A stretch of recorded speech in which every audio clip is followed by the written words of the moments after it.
पारा 3 सूरतुल बकरा रुकू 39 में कर्ज, उधार लेन देन, रहन, बाहमी मुआदात और गवाही के मुतल्लिक हदायत दी गई है। कर्ज और उधार के असूल के मुताबिक बताया गया है कि जब भी कर्ज लो या किसी से उधार लो तो कम से कम 2 गवाह मुकर्रर करो और तहरीरी फॉर्म लिख लिया करो, यानी कि तहरीर भी लिख लिया करो और गवाहों की मौजूदगी में लिखा करो। अगर मुआदात का असूल ये बयान किया गया कि अगर तुम किसी से मुआदात करते हो, एक मुद्दत के तहत कोई रकम लेनी देनी है या कर्ज लेते हो, एक मुद्दत मुकर्रर करते हो, तो इस मुआदे को भी गवाहों की मौजूदगी में तहरीरी फॉर्म के ऊपर लिख लिया करो, यानी कि रिटन फॉर्म में भी इसको लिख लिया करो। जैसे मुल्कों के मुआदात होते हैं, पाकिस्तान का मुआदा, सऊदी अरब का मुआदा, तो ये गवाहों की मौजूदगी में होना चाहिए और तहरीरी फॉर्म में होना चाहिए।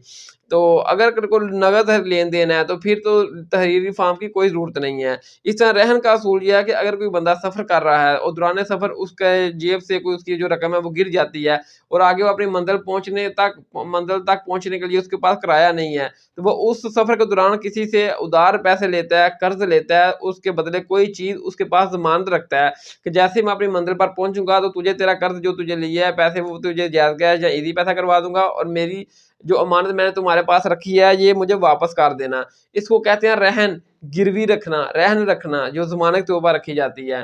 तो ये जो ज़मानत रखी जाती है ये एक किस्म की अमानत होती है, इसमें भी ख़यानत हरगिज़ नहीं करनी चाहिए। तो दौरान सफ़र जो